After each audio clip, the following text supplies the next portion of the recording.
For the left to call us divided, all the speakers race issues that we had last year, that's a small blip compared to what they're dealing with. Why are we supposed to believe Clooney now? He did the fundraiser a few weeks ago. He's saying that he realized that the person he saw at the fundraiser is the same one as he saw at the debate. Okay, well, why didn't you come forward then? I think he was given this as a little parting gift. Joe, you pretend to play president. We'll let you wear the jacket and have hail to the chief, but stay out of the way. We're running things. And now the Biden family's decided, you know what, we like this. I think we're going to stick around. And that wasn't part of the deal. All right, guys, happy Thursday. Normally, this is when we're kind of on a nice little glide path to the weekend, but my goodness, so much going on.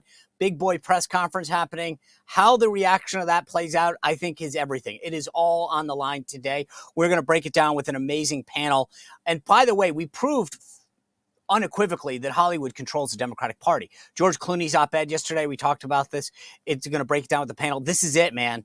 Suddenly, he's the guy calling the shots. The House passed the SAVE Act, which requires people to prove their citizenship. I'm going to ask Jenny Beth Martin about this today on the panel. Plus, Trump's VP pick looms large. Oh, and later today, join me. I think I'm going to lodge one of those change.org petitions. I want President Biden to stay in the race, and we should support him. We want him in the race. I will try to gin up support. So please think about that. I'll keep it out on social media or something.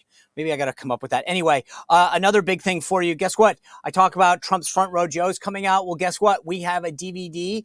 It is out. You can go to SalemNow.com. You can stream it. You can gift it. And you can also get the DVD, which is great because you never know when stuff is going to happen. Speaking of stuff never knowing when it's going to happen, right? I slowly over time have really worn my hips and one of my knees down tremendously. Always still like to be active. And one of the cool things is our show sponsor, Gravity Defyer. You see my shoes right here. I love these things. They have unbelievable cushion support in them. It's called Verso Technology. It's like a trampoline on your foot. I love this stuff. It's ergonomic. It makes you stand up your posture. I've been walking around, took this really long walk, and I felt my posture was improved when I walked them. The spring effect is fantastic. Lots of cushion in there. So if you've got bad hips, bad knees, they've got running shoes. They've got walking shoes. They've even got sandals. I'm telling you, these things are a game changer. If you've got hip issues, knee issues, you just want more support. I've always worn wider shoes. They've got them in a variety of sizes. I love these things. And they've got these patented orthotics that come with the shoe that you slide in. So if you have any kind of orthotic or arch issues, this is fantastic. They literally have created this unbelievable structural system. And if you go to gdefy.com, and use code SPICER30, you get $30 off your $150 purchase. Don't wait any longer. I mean, your feet really deserve this. You will feel it immediately when you put on the Gravity Defyer shoes or sandals or whatever you want. If you're a walker, get the walkers. A runner, get the runners. Just want to walk around, get the sandals. But you immediately feel how different these shoes are. So visit gdefy.com. Use code word SPICER30 for $30 off your $150 order. All right, guys. Big panel today. Ashely Hayek with America First. She's going to be here. Jenny Beth Martin, the co-founder of Tea Party Patriots, and Chris Stigall, the host of the Chris Stigall podcast and The Answer 990 in Philadelphia. He had RFK on the show yesterday. We'll break that down with him today. So much to get to on this George Clooney op-ed, right? Unbelievable how that impact reverberated. Let's bring in the panel and get it going. All right, gang, in order to get us started, I want to show you a video that Trump posted on Truth Social last night that I think kind of sums up where we are this morning. Let's play the video. So although I wish I were here with better news, the fact is that you and I are sitting here today because this will be your last week of employment. This is not an assessment of your productivity. You gotta try not to take this personally. Well, I just had a bad night. All right, that was from that movie Up in the Air, where George Clooney flies around the country, and as his job, his profession is to fire people. And that, I think, pretty much sums up what happened yesterday. Ashely, I want to start with you. I don't think I've always thought it's a funny talking point that Hollywood controls the Democratic Party.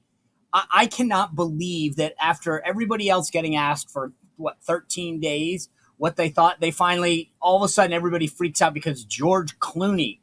It was like, I was like, okay, yep, the Hollywood does control the Democratic Party.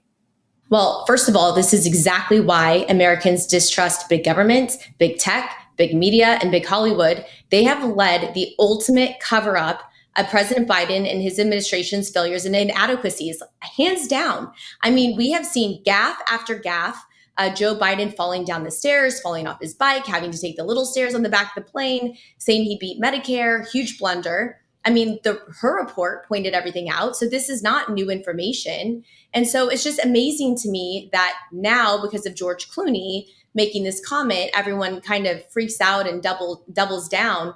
But I don't know if you also heard the timing of his call is really interesting because he called the White House last month to complain to President Biden and his staff the criticism of the International Criminal Court issuing arrest warrants for top Israeli officials. His wife helped push for the ICC to prosecute Israeli Prime Minister Netanyahu for alleged war crimes, and she could face U.S. sanctions if Biden signed the House-passed legislation. So, he calls the Biden administration sticking up for his wife, doesn't like the result, and now, he's got a bone to pick, and this is where he's going to pick it to kind of fall in line with the rest of the Democrat uniparty.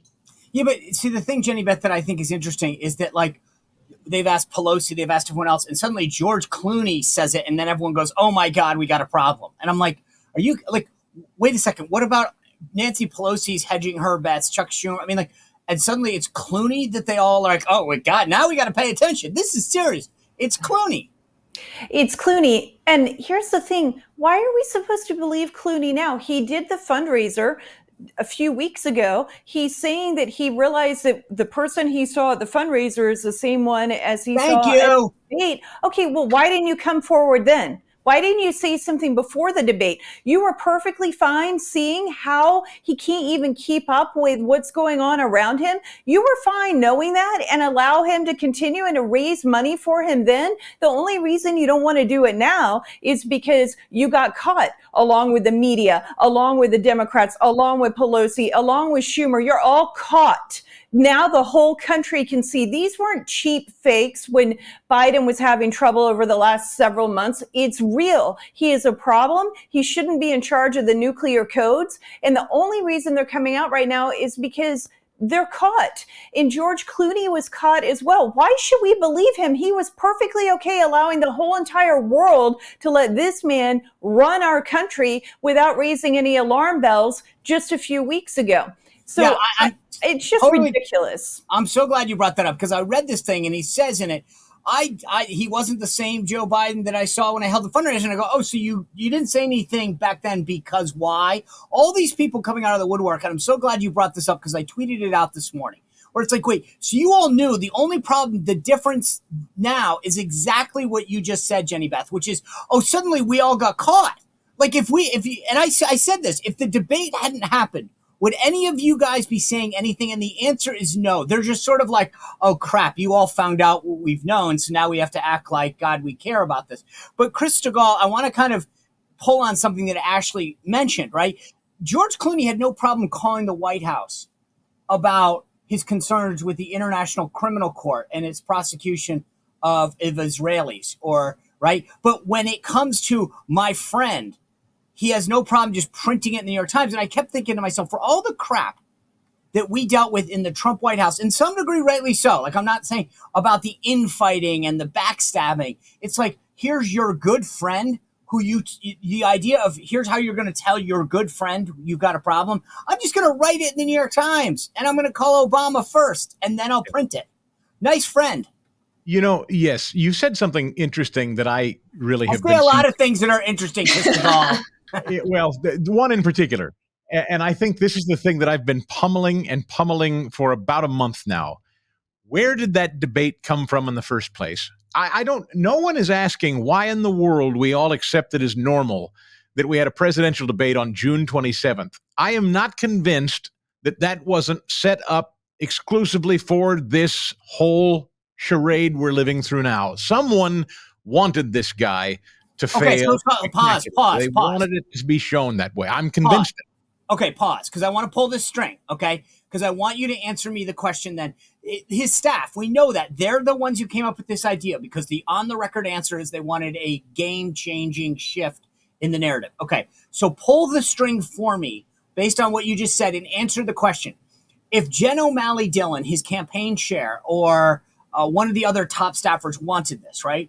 I would argue back to you that under that theory, they all lose power if Biden goes bye-bye. So who's the puppet master? Because if Jen O'Malley Dillon or one of the other behind-the-scenes Biden people move the debate specifically to orchestrate him getting out, how do they benefit? I don't believe anyone that is not directly tied to the previous administration under Barack Obama is in any kind of control. Now, I don't literally mean Barack Obama sitting in a cave petting a white cat in control. I don't mean that. I do believe that there are Obama-affiliated, fundamental Marxist types that have always been steering this ship and ultimately have concluded the old man's got to go. His usefulness is over. And I believe allowing him to march out and give this debate performance was they were fully aware he was going to flop. Can I tell you why I disagree with that, though, just real quick? Okay. Because here's the answer. On the one hand, Obama right now, according to the narrative that's out there, and I see the same stuff that you do on X and otherwise, that Obama's pulling the strings. And under the circumstances, right, again, let's talk about what's in the ether out there. The theory goes, well, Obama's pulling the strings and Joe Biden's not in control, and therefore Obama's really doing this. If you advance this theory forward, that they really want him out, and they don't know who ends up, whoever it is, Kamala or anyone else, I don't know that they have the same degree of control. I would argue the opposite on this. If you believe the theory, which I don't necessarily buy into, that Obama's really pulling the strings, the best case scenario is that they keep Biden in that position because they could theoretically pull the strings. If you replace him, you end up with somebody who you don't pull the same amount of strings with, and therefore it is not good for the puppet masters that everybody claims is out there in the ether. I think Kamala Harris is the exact creature, though. I think she's the exact same creature. Oh, I don't think so. Well, I think if you said, well, Kamala, do as I say, or I'll run Michelle Obama against you, I think he does have some leverage. Last time we spoke, Sean, I said I didn't think that there was actually even going to be a debate, but if they did the debate on CNN, it would change hearts and minds. I think I was right on that. I think this debate did change a lot of hearts and minds, both the Democrats and Republicans. The other thing I'll say is the Democrat establishment is a machine. And Jenny, Beth, and I know this front ways and back ways. Their mantra is vote blue no matter who. One of the other things we know is coming out of this debate, Hunter Biden and Jill Biden have been able to use this opportunity to eliminate staff members that have created problems for them in the past. So not only is this giving more leverage to Jill and Hunter, and now we see her with her own little First Lady song at the White House doing all these campaign events. I think that this dynamic is very interesting. And a lot of Americans are traveling right now. It's summertime. Who knows what will happen in the next month? I don't think this is over just yet. I just want to bring up, I don't want to go down this rabbit hole, but I want the audience to understand a point that Ashely just made that should be underscored. According to reports, Jill Biden had the Marine Corps band write a song, instead of the Hail to the Chief for the Commander-in-Chief, the President, she wanted one for her, an entrance song for the First Lady, and apparently they have obliged. Again, I wish there was time. We have so much to get to today, but I didn't want that to go unsaid because you mentioned it, and I think the audience needs to know exactly what you're talking about. But Jenny Beth, Ashely said, you guys know we go blue no matter who. That's my fear. That's my fear. And I know Chris Stigall has tweeted something along the lines of this as well. But my fear is they will, everyone on our side keeps saying if they replace Joe, they go with Kamala and she's equally unpopular. I don't know. That's true. I think she is unpopular, but I think that they go blue no matter who or whatever, what Ashely said.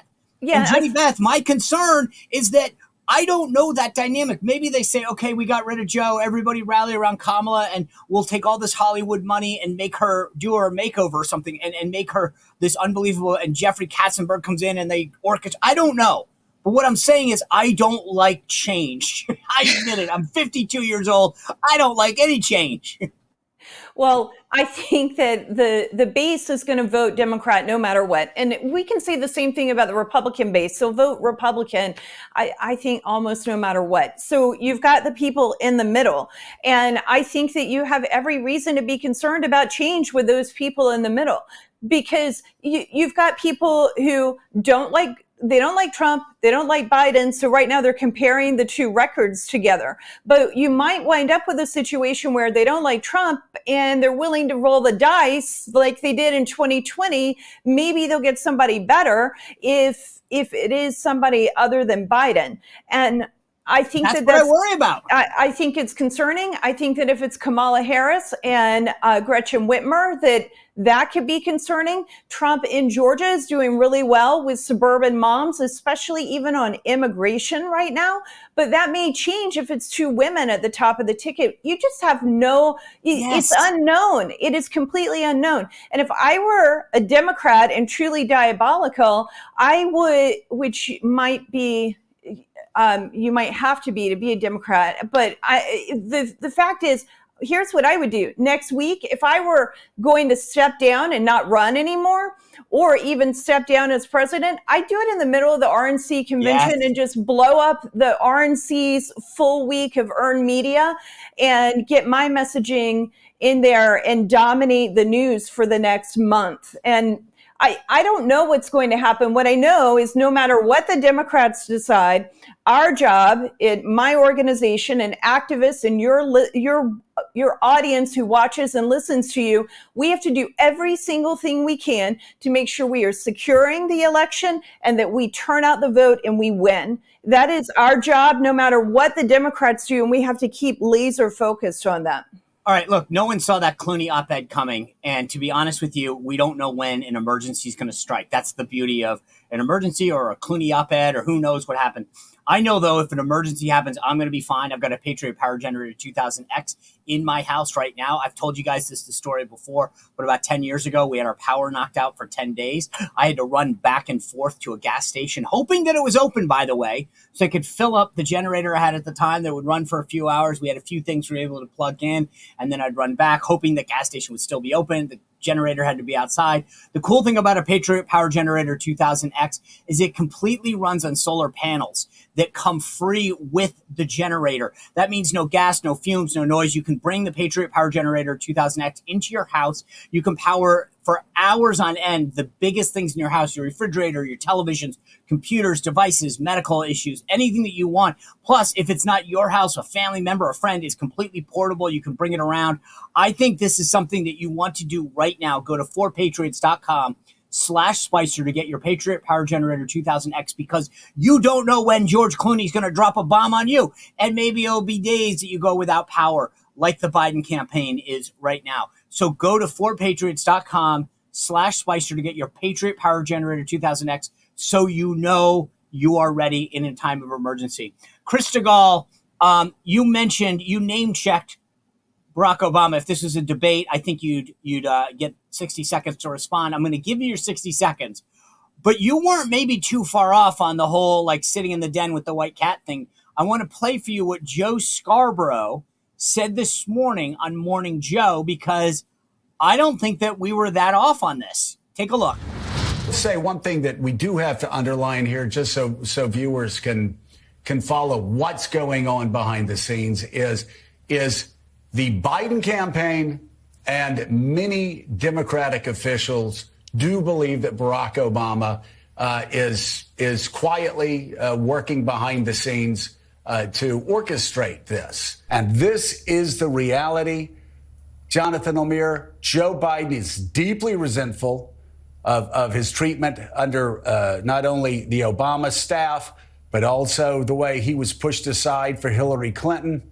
He's deeply resentful of those trying to shove him out of the way. He's always felt like an outsider, always felt like people have looked down upon him. So look, there is reporting today that Clooney ran this op-ed by him and said, I'm going to put this out there. And Obama didn't say, don't do it. Obama, according to Scarborough, is helping to orchestrate some of this behind the scenes. I mean, number one, with friends like this, I can't believe it. Number two, I don't know that based on what Scarborough just said, makes you dig in more. Or number three, does that push you over the top because Obama is so influential in the party? There's an old movie, I don't know if you've seen it, called Dave. Yes. Kevin Kline. Love Dave. Yeah, that movie is great. I would recommend it to people because it's Kevin Kline who's pretending to be, he's a body double, and he's hired by the White House to pretend to be the president because he looks so much like the real president who's infirm. And while Dave, the body double, is pretending to be president, he starts to kind of feel his oats. And before you know it, he decides, hey, you know what? I'm kind of liking this gig. I'm going to start running things like I'm the real president. But the sinister chief of staff who installed Dave had his own plan. And so that's where the conflict came through. I think that's Joe Biden. I think he was given this as a little parting gift. Joe, you pretend to play president. We'll let you wear the jacket and have hail to the chief, but stay out of the way. We're running things. And now the Biden family's decided, you know what? We like this. I think we're going to stick around. And that wasn't part of the deal. That's what I genuinely believe. Okay. Ashely Hayek, do you think that Obama makes Biden dig in deeper, or does Biden have to listen? Or does Obama have such a sway within the left that it doesn't matter? Well, a couple of things. First of all, the Biden family cannot afford for Joe Biden to not be in office because there's too many people that are compromised, including Hunter and his brother and his sister-in-law and the entire Biden crime family.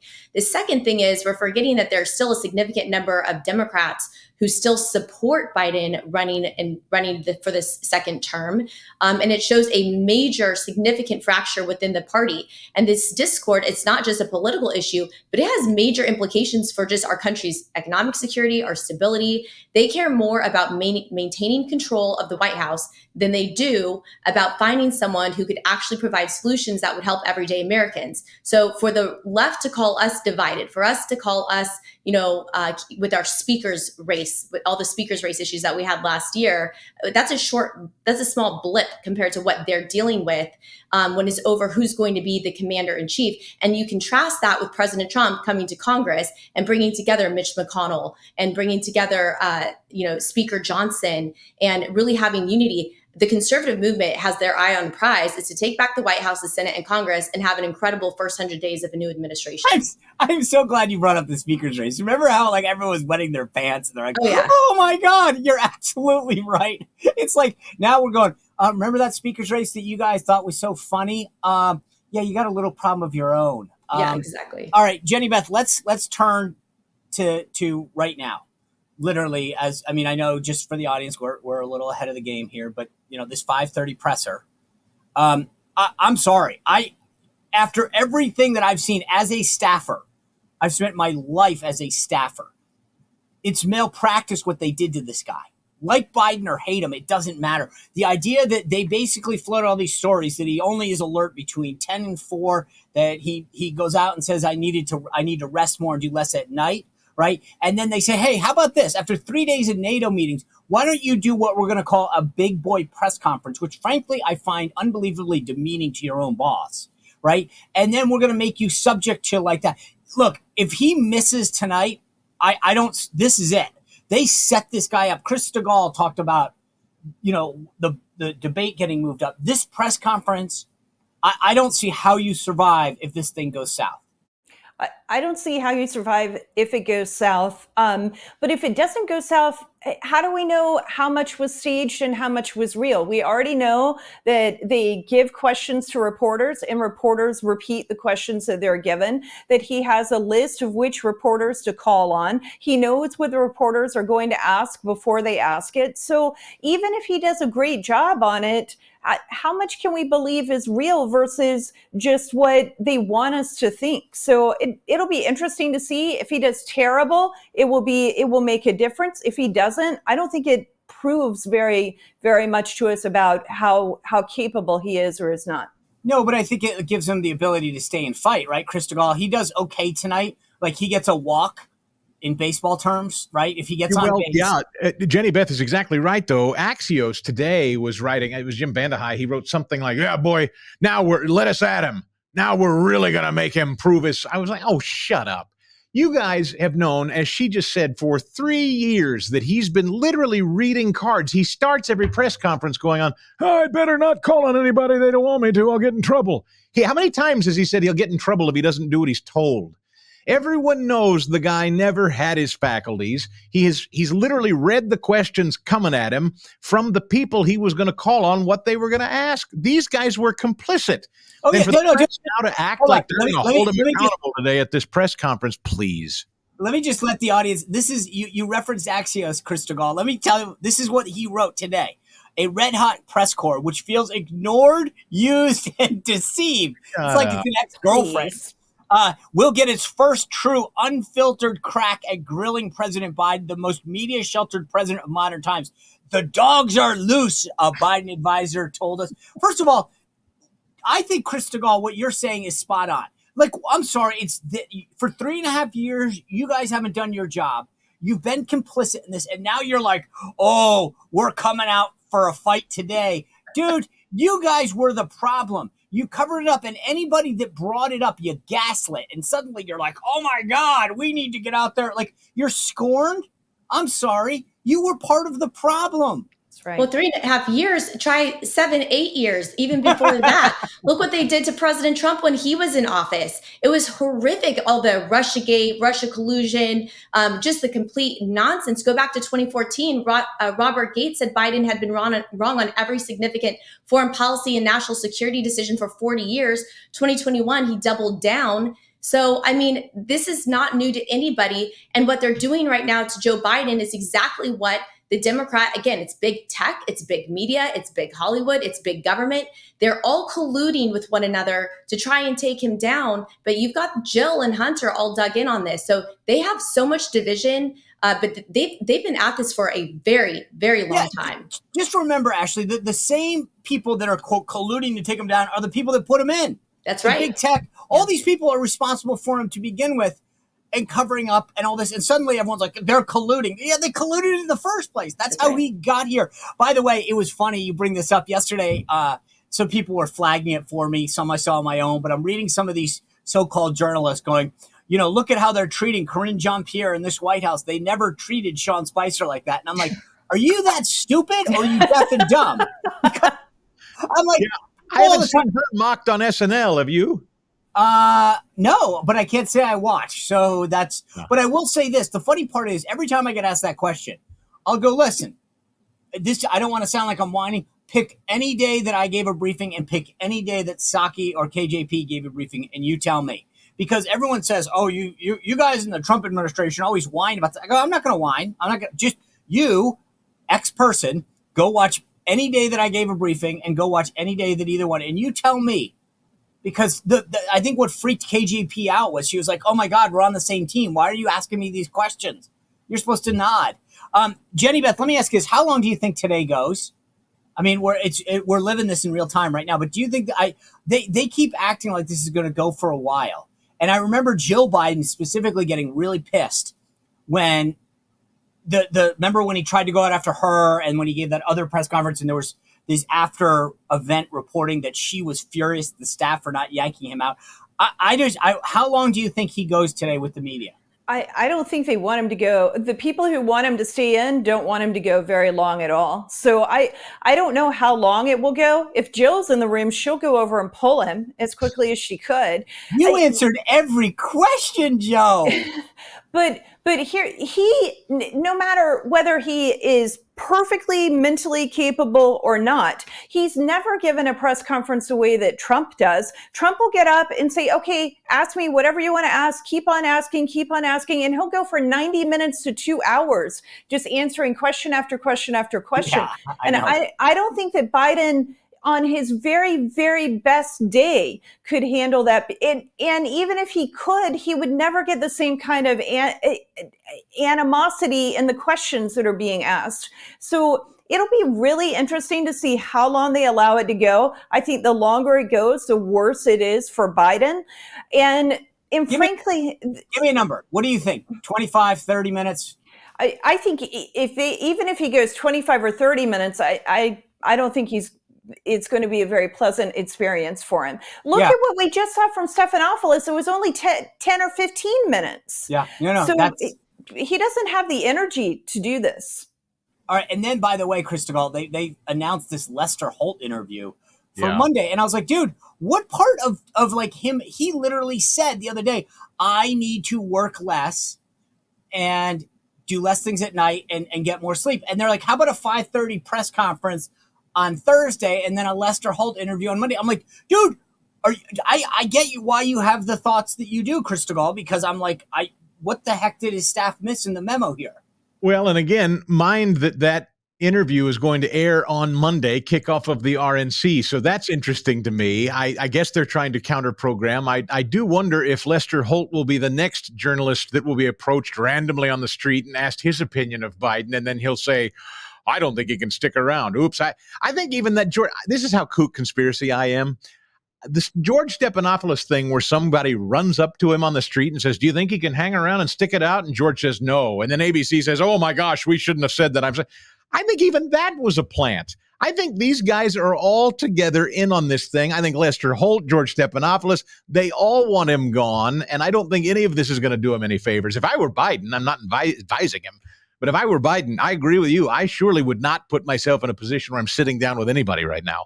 By the way, I just want to let you know, from what I understand, the people that I talked to, that guy who held the camera up to Stephanopoulos was actually Elvis. So I just Loch Ness Monster. I would have accepted it. I heard it was Elvis. All right, I want to pivot to this, Ashely Hayek. May I just ask you quickly, just quickly? You've been in this business a long time, and so has Stephanopoulos. Do you answer questions like that randomly on the street from a guy that shoves his phone in your face? No, but I said this yesterday on the show. Look, Lord knows the internet is my backup on this one. There are times when you make a mistake and you go, oh, crap. Stephanopoulos has got headphones on. He's walking down the street. He clearly is either going to the gym or coming to the gym. And someone catches you off guard. Was that a rookie mistake? Did I bet you he went like, oh, my God, what was I thinking? Yes. But do you make mistakes sometimes and say the quiet part out loud? Absolutely. It happened. And it took me a while in Trump world to realize you cannot say anything. You can't trust anyone. It sucks, but I think what happens is you don't, anyway, I would just say this. I think that was a genuine moment. I really do. Because George doesn't want to put his career on the line. And I say that because his own team doesn't like what he did. It's not that he cares about what we on the right think, for goodness sake. All right, I want to pivot this because I want to get to all of this being said. I looked back through my photos last night. I was looking at when we announced Mike Pence, and it was actually a really cool thing just in terms of the orchestrating of timing. Like, we were in Cleveland. We flew up. Trump called us and said, I need you. I'm going to roll out this thing. And we flew up for the unveiling of Mike Pence as his running mate. Knowing what you know now, Ashely Hayek, if you had to stage Trump's VP announcement, today's Thursday, tomorrow's Friday, you got Saturday, Sunday, and then Monday is the beginning of the RNC. When would you say this is the ideal time to do it? So I think the challenge, I thought that he would have done it already this week, but Joe Biden is the gift that keeps on giving. And so why would you want to interfere on the amazing press of such a disastrous administration and all of the turncoats and exposing the big media and big tech? Like, I don't think I would want to interfere with that.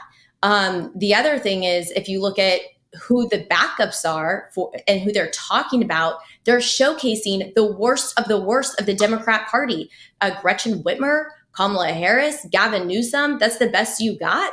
Seriously? Then on our side, President Trump keeps bringing, these amazing patriots, whether it's Byron Donalds or J.D. Vance or Governor Burgum. For a while, he talked about Elise Stefanik. I mean, we have quite an incredible bench of future leaders for the conservative party and conservative movement. I mean, I would take my time. And then now you have the NATO speech. Like, man, it's really hard to interrupt a news media that's just bashing the crap out of your opponent. Okay, I thought the exact, you and I are simpatico strategically right now. That being said, I laid out the timeline. Give me a time and a day. Okay. I think it will be like Wednesday next week. What? Yeah. Tuesday, maybe. You I want think to this wait could be that long? unprecedented. Okay, Why all not? right, hold on. Jenny Beth, I context agree. laid out. Context laid out. Jenny Beth Martin gets to pick. When do you? I would say based on everything that is coming up with Biden right now, I think it'll be Tuesday or Wednesday of next week. Plus, it keeps the suspense going, so people keep tuning in to the convention. All right, Chris Stigall. Exactly right. She's exactly right. Trump wants the suspense. He needs the build. He wants the counter program to all this stuff. And so all eyes on the convention. He may even wait until he formally accepts the nomination to make the announcement and build it up all week so that people will watch or say, tune in. You don't know when I might this week. All right, here's my answer. Based on everything we're all on the same team, except here's how I view this. This press conference goes well for Biden, meaning it's a push or even positive. You announce tomorrow. You blunt his good stuff. You get it out there. You suck up the oxygen. You take away from anyone being able to say he had a good day, and you ride that until into the convention. It takes time. That's the one thing I would say logistically, having been part of this. Getting somebody ready to go is not something you can do in hours. And there's a reason that it's usually done days ahead, because that person needs to get stuff in order. They need to talk to their family. They need to lock stuff down. I've done a lot of rollouts with candidates. There's days you have to talk to the family and say, hey, watch your social media. Don't say stupid things. Don't pull a Stephanopoulos, right? Don't be walking down the street. It takes a little while to get prepped. I mean, a minimum 48 hours.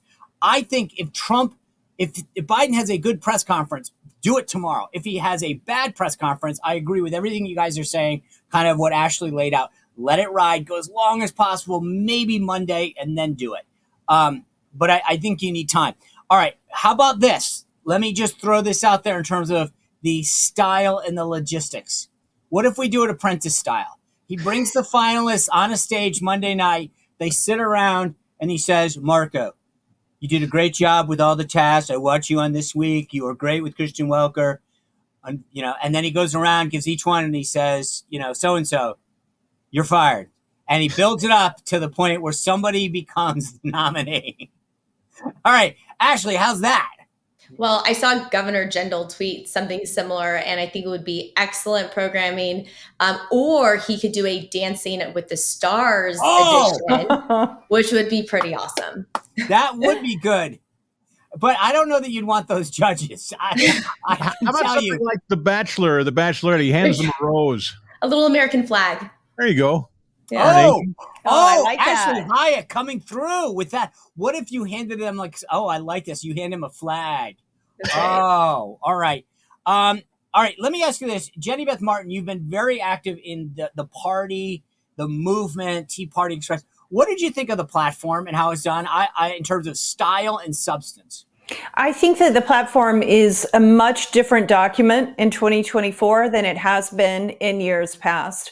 Whether it stays that way in 4 years from now in 2028 is to be determined. I understand what the campaign has done and what President Trump wants. He wants a simple statement of items that he plans to achieve if he is elected president.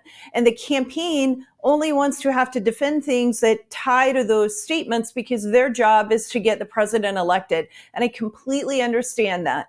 And I also think that the platform in years past has been a tool and a mechanism for the grassroots to help build the party and show a contrast between the two parties. Rather than it being only a campaign document, right. It has a separate function. So right now, I understand what happened. We'll see if this is the standard going forward or if in 4 years from now it changes. Ashely, the thing that I thought was interesting, and this is when sometimes you're doing a good job when you look at what your opponent is going after. The only thing the Biden campaign has been able to go after Trump on is Project 2025, a Heritage Foundation project, which, frankly, all think tanks, that's why they're think tanks. They come up with stuff, they come up with ideas. And the Biden campaign, they didn't say anything about the platform. They haven't said anything about Trump 47, which is his statement on his website of what his priorities are. They're going after a think tank and trying to tie Trump to it. Whether that's effective or not, to me, that's a statement of this is all they got in the tank. Well, by getting ahead of President Trump, they are projecting an agenda and policies that President Trump has, as what he said, quote, absolutely nothing to do with. He said that himself. And Sean, you know this as well as I do. You don't ever, ever speak for the president or for his agenda, and you don't get ahead of him. And unfortunately, the left is going to try and have a field day. We saw CNN raging earlier this week on abortion bans, border plans, when it has been made very clear that President Trump, he's repeatedly said he would not sign a national abortion ban, that President Trump does indeed want to make America safe again by deporting illegal aliens, especially illegal criminals who should never have been here in the first place, that the left has released into our countries. But the 922-page plan that got ahead of the RNC platform and ahead of Agenda 47, and those two items, the platform and Agenda 47, are very popular America First policies. Right. So I think the problem there is that that's not what the president stands for, and you don't get ahead of President Trump. If it were me, if I were doing it, I would wait for Agenda 47 to come out, and then I'd start creating the policies behind that in order to advance his agenda, because it's our agenda. It's the conservative, the America First movement's agenda. The left's project, what they want is to create resistance and fear because they don't have any solutions. So, I mean, is there a couple folks who are overlapped? Sure. Are there some policies that are somewhat in line? Sure. But the only plan that the president endorses is the RNC platform and Agenda 47. And one more thing I just want to say, what I love about the platform is that President Trump is the greatest brander and marketing expert ever. Build the wall, blue collar boom, drain the swamp. Like, that's what people love about him. And so I think that having something that's so simple, it actually brings more people into the party, and then we can give them additional policies and information. Agreed. Chris Stigall, you had RFK on your show yesterday. What was the big takeaway? For me, it was when I asked him if he was, in fact, going to accept the phone call from Democrats if they threw Biden overboard, since he seems to be the most viable, popular figure in the lineup. Why not him? Would he take the call? And he said he would. If the Democrats came to you today and said, Mr. Kennedy, we've rethought things. We would really like you to step in here. Biden's out. We want you to step in. Would you accept? I almost certainly would, because I think it would guarantee me the presidency, whereas in a three-way race, that's much less certain. I was actually a little surprised. I said, after the Democrats have effectively thrown you out of your party, right, you accept their call to come back. And he said, I most certainly would, which I thought was kind of interesting, actually. Yeah, well, and I don't think it's coming. Jenny Beth, yesterday on Capitol Hill, I want to make sure I touch on this. Only 5 Democrats, Henry Cuellar, Don Davis from North Carolina, Jared Golden of Maine, Vicente Gonzalez in Texas, and Marie Goldskamp Perez of Washington, voted for the SAVE Act, which required a federal ID in federal elections. It didn't get a lot of attention, I understand, because of Biden, but to me, it's pretty unbelievable. The Democratic Party is on record now saying that they don't believe that you need an ID to vote in a federal election. Well, let's be very clear about what this bill does. It's not just a federal ID to vote. It's not voter ID. It is proving citizenship when you register to vote. That's what it is doing. So when you go to vote, you don't have to bring your passport or your birth certificate or your immigration naturalization papers. But when you're registering to vote, you've got to prove your citizenship. 87% of Americans agree with this. 82% of Democrats agree with it. It is an America First item. Chip Roy introduced the bill. Speaker Johnson has been a huge champion of it. He had a floor speech yesterday. He does not do very many floor speeches, and he did about a 25-minute floor speech on it. It passed the House. 5 Democrats voted for it, even though the House Democratic leadership was whipping against it. And the House Democratic leadership is saying, we're okay if non-citizens vote in the elections. We're okay if non-Americans determine who will represent America in Congress. It's completely wrong of them, and it was the right thing for Speaker Johnson and Congressman Roy and Senator Mike Lee to do. By the way, I love the fact that Democrats go, it's already illegal. And I'm like, oh, okay, because it's already illegal to do half the things you do with a gun, but you want more gun laws. So their philosophy and their hypocrisy knows no bounds. Panel, thanks for being with us. We'll see how this VP pick plays out in terms of timing and this where Biden goes from here. For everyone else, thank you for joining us. Reminder, we'll be live on YouTube right after a decision is made on the VP pick. As I mentioned, all things Sean Spicer on my Substack newsletter at seanspicer.com. Sign up there. All free. You can go check it out. We'll give you the latest content. Remember, you want to sign up, get those notifications so that you never know when we're going to live or have a special episode. YouTube, Rumble, Apple Podcasts, Spotify, and iHeart. Thanks for being with us. We'll be back here tomorrow with Dr. Ronnie Jackson. Well, if you enjoyed this content, make sure to like this video, subscribe, and click the notification bell to get more.